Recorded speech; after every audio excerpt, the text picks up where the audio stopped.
कहते हैं महाकाल के बुलावे से ही उज्जैन का सफर होता है और इस बार हमें भी महाकाल का बुलावा आ गया।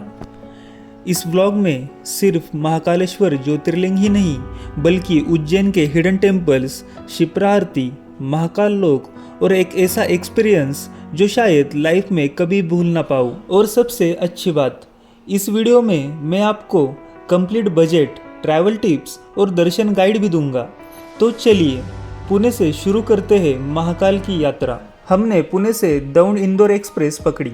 अगर आप भी उज्जैन आ रहे हो तो ट्रेन सबसे इकोनॉमिकल ऑप्शन है। लेकिन सिर्फ ट्रेन ही नहीं, आप मुंबई, पुणे, दिल्ली, अहमदाबाद, जयपुर और इंडिया के कई बड़े शहरों से डायरेक्ट ट्रेन लेकर भी उज्जैन पहुंच सकते हो। अगर फ्लाइट से आना चाहते हो तो नियरेस्ट एयरपोर्ट है इंदौर का देवी अहिल्याबाई होलकर एयरपोर्ट।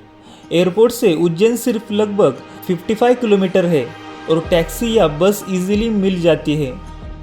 बस फिर क्या था, ट्रेन के लंबे सफ़र के बाद सुबह हम महाकाल की नगरी पहुंच गए। Good morning Ujjain. सुबह लगभग 9:30 बजे हम उज्जैन जंक्शन पर उतरे क्योंकि हमारी ट्रेन 3.5 घंटे लेट थी। स्टेशन से महाकाल मंदिर कुछ ही किलोमीटर दूर है, इसीलिए ऑटो इजीली मिल जाते हैं। पर हेड ऑटो वाले 20 रुपीज़ इतना चार्ज लेते हैं। हम सीधा होटल की तरफ निकले। हमने स्टे करने के लिए होटल महाकाल मंदिर के पास ही लिया था और हमें ये डिसेंट सा होटल सिर्फ 1000 रुपीज़ में मिल गया। अगर आप फैमिली या ग्रुप में आ रहे हो तो बजट स्टे के लिए ये काफ़ी अच्छा ऑप्शन है। फ्रेश हुए, बैग्स रखे और निकल पड़े उज्जैन घूमने के लिए।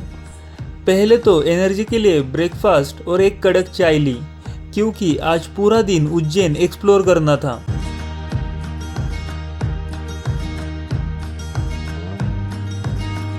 पूरा दिन कवर करने के लिए हमने एक ऑटो हायर किया और सच बोलूं, अगर लोकल गाइड जैसा एक्सपीरियंस चाहिए तो ऑटो वाले भैया बेस्ट ऑप्शन होते हैं।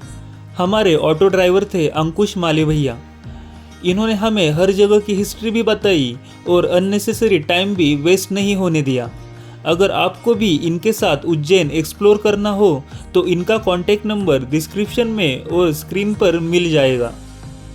और सबसे इम्पोर्टेंट बात, यहाँ सारे मंदिर करने के लिए ऑटो वाले आपसे 100 से 150 रुपये का चार्ज पर पर्सन लेते हैं। और हमारा पहला स्टॉप था काल भैरव मंदिर। भगवान को चढ़ाने के लिए प्रसाद लिया और निकल पड़े मंदिर की ओर। क्या आपको पता है कि काल भैरव को उज्जैन का कोतवाल यानी प्रोटेक्टर माना जाता है। ऐसा माना जाता है कि महाकाल के दर्शन से पहले ही काल भैरव का आशीर्वाद लेना शुभ होता है। और इस मंदिर की सबसे यूनिक बात, यहाँ बाबा को प्रसाद के रूप में मदिरा चढ़ाई जाती है। साइंस आज भी इसका एग्जैक्ट जवाब नहीं दे पाई, इसलिए ये जगह सिर्फ टेम्पल नहीं, एक मिस्ट्री भी है।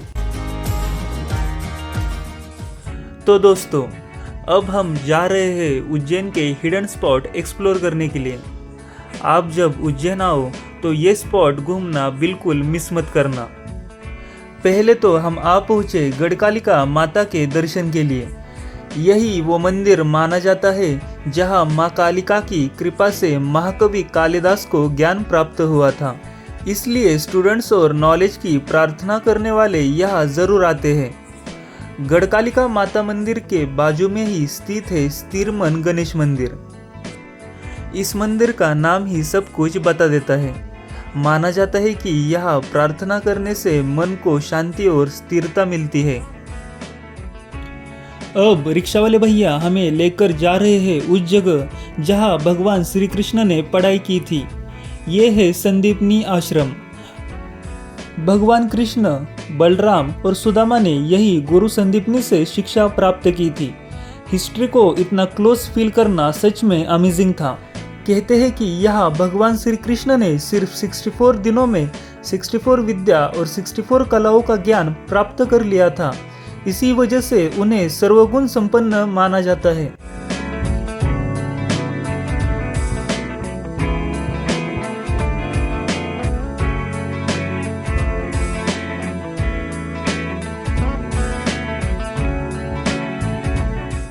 यहाँ एक और बहुत ही रोचक जगह है, मतलब गोमती कुंड। ऐसे मान्यता है कि गुरु संदीपनी की सेवा के लिए भगवान कृष्ण ने देश भर के पवित्र तीर्थों का जल यही प्रकट किया था, इसलिए इस कुंड का पानी बहुत पवित्र माना जाता है। आज भी हजारों श्रद्धालु इस कुंड के दर्शन करते हैं और इस गुरुकुल की मिट्टी को प्रणाम करते हैं। यहाँ आकर सिर्फ इतिहास नहीं बल्कि गुरु और शिष्य के पवित्र रिश्तों का एहसास भी होता है। अगर आप उज्जैन आए हैं तो महाकाल के साथ ही इस जगह को भी अपनी लिस्ट में जरूर शामिल कीजिए। हमारा अगला स्टॉप था मंगलनाथ मंदिर। कहा जाता है कि मंगल ग्रह का जन्मस्थान यही है, इसी वजह से लोग यहाँ मंगल दोष के निवारण के लिए हवन और पूजा करवाते हैं। उज्जैन की हर जगह सिर्फ एक मंदिर नहीं बल्कि एक कहानी है। चलिए चलते हैं भरथरी गुफा। यह है भरथरी गुफा, उज्जैन की सबसे प्राचीन और रहस्यमय जगहों में से एक। कहा जाता है कि राजा भरथरी, जो महाराजा विक्रमादित्य के बड़े भाई थे, उन्होंने अपना पूरा राज्य त्याग कर इसी गुफा में कठोर तपस्या की थी। लोक कथाओं के अनुसार जीवन की सच्चाई का एहसास होने के बाद उन्होंने सांसारिक जीवन छोड़कर वैराग्य का मार्ग अपनाया। जैसे ही आप इस गुफा के अंदर जाते हैं, बाहर की भीड़ और शोर एकदम गायब हो जाता है। सिर्फ शांति और एक अलग ही स्पिरिचुअल एनर्जी महसूस होती है। यहाँ नाथ संप्रदाय का भी बहुत महत्व है और माना जाता है कि गुरु गोरखनाथ भी इसी स्थल से जुड़े हुए थे। हजारों साल पुरानी ये गुफा आज भी भक्तों और इतिहास में रुचि रखने वाले लोगों को अपनी तरफ आकर्षित करती है। अगर आप उज्जैन आए हैं तो सिर्फ दर्शन ही नहीं, इस जगह पर कुछ मिनट शांति से बैठकर उस आध्यात्मिक माहौल को जरूर महसूस कीजिए। ओम नमः शिवाय, हर हर महादेव। और अब बारी थी एक प्राचीन शिव मंदिर की। यह है रणमुक्तेश्वर महादेव मंदिर। कहा जाता है कि यहाँ दर्शन करने से जीवन के कष्टों से मुक्ति और मन को शांति मिलती है। भीड़ कम होने की वजह से यहाँ का माहौल भी काफी सुकून भरा लगता है। एक छोटी सी टिप देना चाहूँगा, कई बार कुछ ऑटो वाले टाइम बचाने के लिए भरथरी गुफा और रणमुक्तेश्वर महादेव जैसे प्लेसेस स्किप कर देते हैं, इसलिए ऑटो बुक करते ही एक बार अपनी पूरी लिस्ट उन्हें जरूर दिखा दीजिए और क्लियर बोल दीजिए कि हमें ये सारे स्पॉट्स कवर करने हैं। इतना सारा उज्जैन घूमने के बाद भूख लगना तो बनता ही था, इसलिए हम पहुंच गए महाकाल मंदिर के पास चलने वाली निशुल्क भोजनशाला में। यहाँ हर दिन हजारों भक्तों को बिना किसी शुल्क के स्वादिष्ट और सात्विक भोजन प्रसाद के रूप में परोसा जाता है। अगर आप महाकाल आ रहे हैं तो इस सेवा का लाभ जरूर लीजिए। भोजन करने के बाद शाम के करीब 6 बजे हम पहुंच गए रामघाट, माँ शिप्रा की आरती देखने।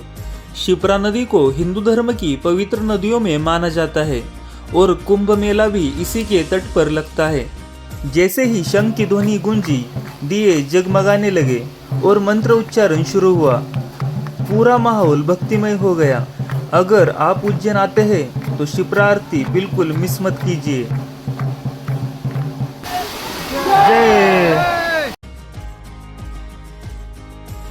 शिप्रा आरती के तुरंत बाद हम निकल पड़े उज्जैन के एक और दिव्य स्थल की तरफ। ये है हरसिद्धि माता मंदिर, जो भारत के 51 शक्तिपीठों में से एक माना जाता है। शाम के 6:30 बजे यहाँ शुरू होती है माँ हरसिद्धि की दिव्य आरती।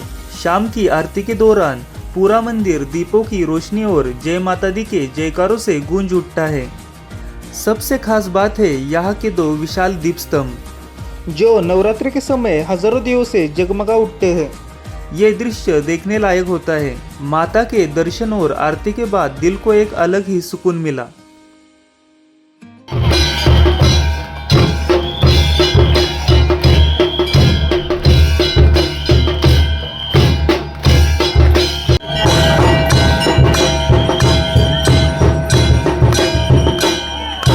और अब बारी थी उज्जैन के सबसे खूबसूरत अट्रैक्शन में से एक की, यानी महाकाल लोक। रात की रोशनी में महाकाल लोक की खूबसूरती और भी बढ़ जाती है। लगभग 900 मीटर लंबा ये भव्य कॉरिडोर भगवान शिव की लीलाओं और शिव पुराण की कहानियों को भव्य मूर्तियों और कला के माध्यम से दर्शाता है।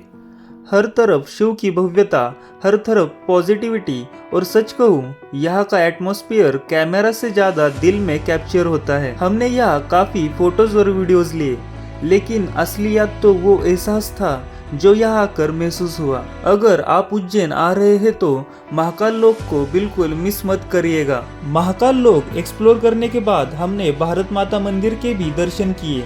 ये मंदिर भारत माता को समर्पित है और देशभक्ति के साथ आध्यात्मिकता का भी एक अनोखा संगम देखने को मिलता है। कुछ देर यहाँ बैठकर हम निकल पड़े उस पल की तरफ जिसका इंतजार हम सुबह से कर रहे थे।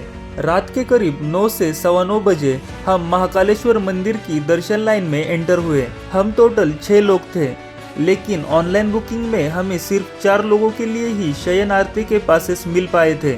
एक पल के लिए लगा कि शायद हम सब साथ में आरती अटेंड नहीं कर पाएंगे, लेकिन शायद इसे ही कहते हैं महाकाल का बुलावा। किसी तरह हमें ऐसा अवसर मिल गया कि हम सभी को शयन आरती में शामिल होने का सुनहरा सौभाग्य मिल गया। उस वक्त जो खुशी और सुकून महसूस हुआ उसे शब्दों में बयां करना मुश्किल है। मंदिर में गूंजा हर हर महादेव का जयकारा, डमरू की धुन और महाकाल की शयन आरती। ये सिर्फ एक आरती नहीं थी, बल्कि हमारी पूरी उज्जैन यात्रा का सबसे यादगार पल बन गया। उस पल बस एक ही बात दिल से निकली, जब महाकाल का बुलावा आता है तब रास्ते भी वही बना देते हैं।